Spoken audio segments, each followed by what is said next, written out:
Good evening, everyone. Welcome to NTD Tonight. I'm David Zhang. Here are today's top stories. Opening statements were heard today in former President Trump's so-called hush money case. We'll bring you a recap. Over a dozen people were injured on a popular tourist attraction at Universal Studios Hollywood over the weekend. A Chinese university is looking to open a satellite campus in San Francisco. Who is behind this, and what are the impacts? Lawyers in former President Trump's so-called hush money case made their opening statements today. Here's the former president before entering the courtroom. This is done as election interference. Everybody knows it. I'm here instead of being able to be in Pennsylvania and Georgia and lots of other places campaigning. And it's very unfair. This is a witch hunt and it's a shame. This is done for purposes of hurting the opponent of the worst president in the history of our country. The prosecution's opening statement was roughly 45 minutes long. They argued the case was a criminal conspiracy and said Trump cooked the books and that he tried to corrupt the 2016 election. Trump listened with his eyes closed. Manhattan District Attorney Alvin Bragg is also in the courtroom. Trump's lawyer delivered his opening statement by saying Trump did not commit any crimes. He also said the case should not have been brought to trial. The trial will feature a colorful cast of witnesses, including Trump's former lawyer, Michael Cohen, adult film actress Stormy Daniels, a Playboy model, Trump's communications director, and David Pecker, the former publisher of the National Enquirer. Pecker is expected to be the prosecution's first witness. Trump has said he also plans to testify. Judge Wong Merchant made several direct statements to the 12 jurors and 6 alternates. He told jurors they must find Trump not guilty if the burden of proof isn't met. The judge also told jurors not to research the Trump case and added they must report to the court any attempts from outside forces to influence them. Trump was charged with 34 counts of falsifying business documents before the 2016 presidential election. He pleaded not guilty to all counts. After passing a $95 billion foreign aid bill over the weekend, House Speaker Mike Johnson is facing the ire of some within his own party. An effort to oust him is being led by Representative Marjorie Taylor Greene. There is more support. It's growing. I've said from the beginning I'm going to be responsible with this. I support my majority. I support the majority next time. I do not support Mike Johnson. He's already a lame duck. I don't see how that solves anything. I am opposed to a motion to vacate, but it is gaining momentum. Maybe there's a point where Speaker Johnson listens to Thomas Massie and resigns and we choose a new speaker, but I don't know who that would be and if they could do better. There are critics of the legislation. I understand that. It is not a perfect piece of legislation. We're not ensured that in a time of divided government and in a time where there are lots of different opinions. Representative Greene said she would take her time with a motion to oust Johnson to do things the right way. Several Democrats, on the other hand, have said they would support the Republican speaker. Columbia University in New York City has decided to hold classes virtually today. That's due to growing tension on campus over protests and a tent encampment. Some say the school is not doing enough to protect Jewish students. The protests aimed at the Israel-Hamas war have taken on anti-Jewish rhetoric. A Jewish organization on campus says some of the protest language has been directed at Columbia's Jewish students. The school's president says the tension has been amplified by people not affiliated with the university. A rabbi on campus advised the Jewish students to go back home for their own safety. The mayor of New York City said he was horrified and disgusted with anti-Semitism on and around campus. He said it's limited what actions the city can take because Columbia University is considered a private property. The university's president said school leaders will discuss how to resolve the situation. More than a dozen people were injured during a tram accident at Universal Studios Hollywood, throwing the passengers from the vehicle. NTD's Christina Crona has details on the incident at the popular tourist attraction. 15 people sustained injuries when a tram carrying tourists through the backlot at Universal Studios Hollywood hit a guardrail and threw them from the vehicle on Saturday night. The incident took place just after 9 p.m. during the popular studio and theme park tour. Authorities reported that the tram was passing the Jurassic Park exhibit and was making a left turn to head northbound on Avenue M when the last car struck a guardrail on the right side and tilted, causing several passengers to fall onto the road. The California Highway Patrol stated that 15 passengers were taken to a local hospital for minor to moderate injuries. Universal Studios Hollywood announced on Sunday afternoon that the tours have resumed with the modified route. They said in a statement, "Our thoughts continue to be with the guests who were involved, and we are thankful that based on agency reports, the injuries sustained were minor. We are working closely with public agencies, including the California Highway Patrol, as we continue our review of the incident, and safety remains a top priority." The California Highway Patrol will lead an investigation into the crash. Christina Corona, NTD News.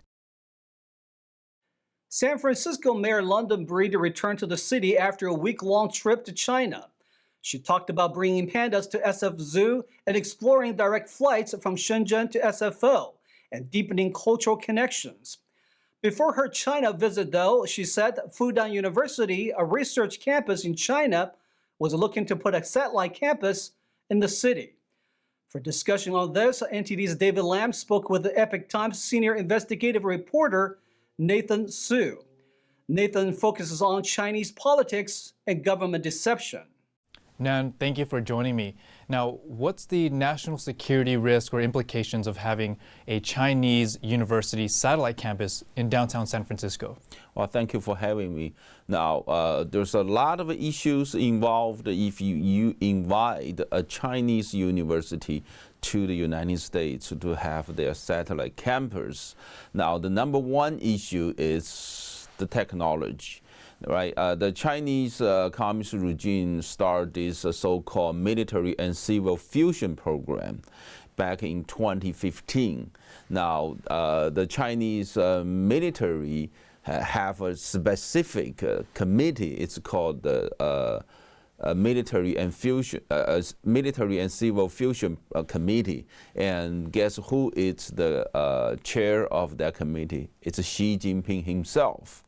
Now, what they do is, they will send their commercial corporations, academic institutions, as well as all kind of organizations come to the Western world, come to the United States under the name of exchange, like academic exchange.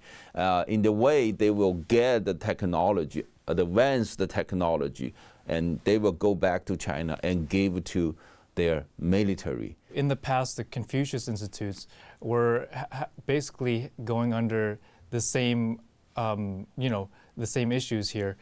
Do you see this satellite campus being similar to Confucius Institutes? You will operate in the same way, value-wise. Back in 2008, in Canada, there was a Canadian Confucius Institute. They mobilized their students to protest a Canadian TV station because that TV station actually broadcast Tibetans' protest for religious freedom. Yeah, in the past, the Confucius Institutes have closed down over concerns that there's foreign nationals pushing their ideology into the Western universities. If Mayor Breed wants to promote Chinese language and its heritage in San Francisco, what's the best way to do that? Well, the federal government already started a program to have the collaboration with Taiwan.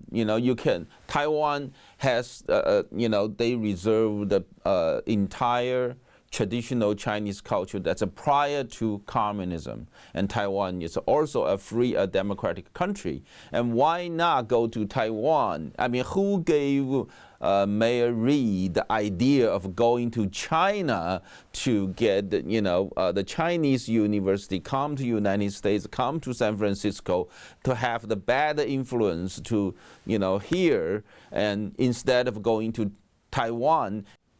All right, Nan, yeah, interesting points you brought up here. But once again, thank you so much for your time. It's a pleasure having you. Thank you for having me.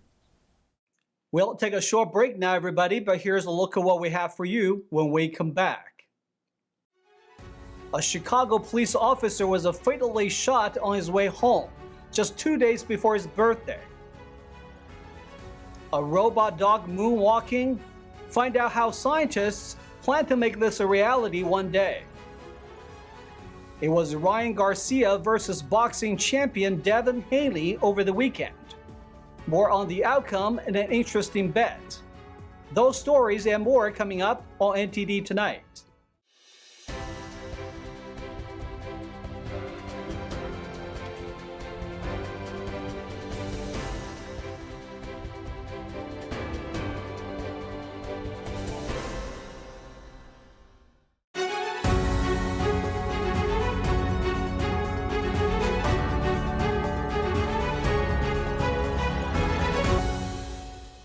Welcome back to NTD Tonight. I'm your host, David Zhang. A fatal shooting of a Chicago police officer happened early Sunday morning. The policeman was near his home and returning from work when the authorities said he was shot several times. It was just 2 days before his 31st birthday. NTD's Jason Blair reports. Officer Luis M. Huesca was found shot near his home close to 3 a.m. on Sunday. He was taken to a hospital where he was pronounced dead. He was a 6-year police veteran, and the shooting tragically happened just days before his 31st birthday. He was driving home from a shift and still had his uniform on. Chicago Superintendent Larry Snelling said in a press conference on Sunday, quote, "Another sad day for the Chicago Police Department. We lost one of our own today." Chicago Mayor Brandon Johnson posted on X, quote, "We are deeply mourning the death of Officer Luis M. Huesca of the 5th District Priority Response Team following an act of unconscionable gun violence in our city." Chicago Alderman Ray Lopez said on X that sound monitoring technology ShotSpotter alerted police to the sound of gunshots 5 minutes before the first 911 call regarding Officer Huesca. ShotSpotter has been contracted with the city since at least 2018. Mayor Johnson announced in February that the city will not renew the contract and will decommission its use in September. During his campaign, Johnson cited, "There is, quote, clear evidence it is unreliable and overly susceptible to human error." Superintendent Snelling said that they are still putting together evidence to determine a motive, but they do know that Huesca's car was taken. Jason Blair, NTD News. A suspect has been arrested for breaking into the official residence of Los Angeles Mayor Karen Bass. NTD's Christina Corona has details on the story. The incident occurred around 6:40 a.m. on Sunday, with the suspect reportedly breaking a rear window to gain entry. Mayor Bass and her family were present at the Hancock Park residence during the break-in. However, no one was harmed. Ephraim Matthew Hunter, 29 of LA, has been arrested and charged with burglary. The LAPD has not disclosed a potential motive for the intrusion. Deputy Mayor of Communications Zach Seidel said in a statement, "Mayor Bass and her family were not injured and are safe. The mayor is grateful to the LAPD for responding and arresting the suspect." However, this isn't the first time Mayor Bass has faced an attempted burglary. In late 2022, while she was still a U.S. representative and had just launched her mayoral campaign, Bass's Baldwin Hills home was burglarized by at least 2 people. The suspects took off with 2 firearms before being arrested several days later. Christina Corona, NTD News. A robot dog moonwalking may be soon, as scientists are training one in Oregon as a way to simulate conditions on the moon. Scientists are testing a quadrupedal robot named Spirit in the rugged terrain of Oregon's Mount Hood, simulating the extreme conditions of the moon and Mars. The idea is to teach robots how to cope with difficult and changing ground in the same way we can, walking from hard or rocky surfaces or soft ground like snow or sand. With every step that the dog robot takes, it's able to sense kind of mechanical resistance with its leg, kind of similar to the way that when we walk on uneven surfaces as humans, we can sort of detect how the ground is shifting beneath our feet. A legged robot is capable of the exact same thing. And what's very cool is that scientists are interested in that data because it tells us things about how that planetary surface formed and how it moves and how it might move in the future. The research is called the LASSI Project, or Legged Autonomous Surface Science in Analog Environments. It saw Spirit learning to navigate and adapt to each new challenge as researchers prepare for future missions with people and robots working together in space. And so what the LASSI project is doing is really looking forward to that time and considering how should humans and robots collaborate for exploration of planets, particularly where should they go to collect data. The robots' efforts on Mount Hood would help design future machines and how they cope with differing terrains and how they gather data as they move. The LASSI team consists of experts from NASA, Texas A&M University, Georgia Institute of Technology, Oregon State University, Temple University, and the University of Pennsylvania. What a night it was in the boxing world with Ryan Garcia pulling off a stunning upset against Devin Haney. To give us some insights into this thrilling match, we have NTD's Carlos Reyes to fill us in. So Carlos, what are your initial thoughts on Garcia's victory on Saturday? Well, thanks for having me, David. Well, what a roller coaster ride it was. Leading up to the fight, Garcia's fitness was questioned. His comments were all over the place. But when the bell rang, he stood up and delivered. It was like watching a movie script unfold in the ring. Absolutely, Carlos. Now, it seems that Garcia's left hook is his golden ticket. Can you walk us through how he managed to turn the tables against Haney?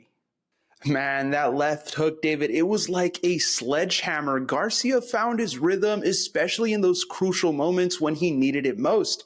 He scored 3 knockdowns, showcasing that power that we expected him to possess against an opponent like Haney. And let's not forget that there was more than just the fight at stake. Prior to the fight, Garcia had left a hefty wager riding on his weight, adding an extra layer of pressure.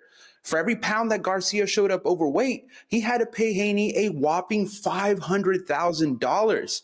Given that Garcia tipped the scales at 143.2 pounds, that's a staggering $1.5 million out of Garcia's pocket, even before stepping into the ring. What a costly mistake.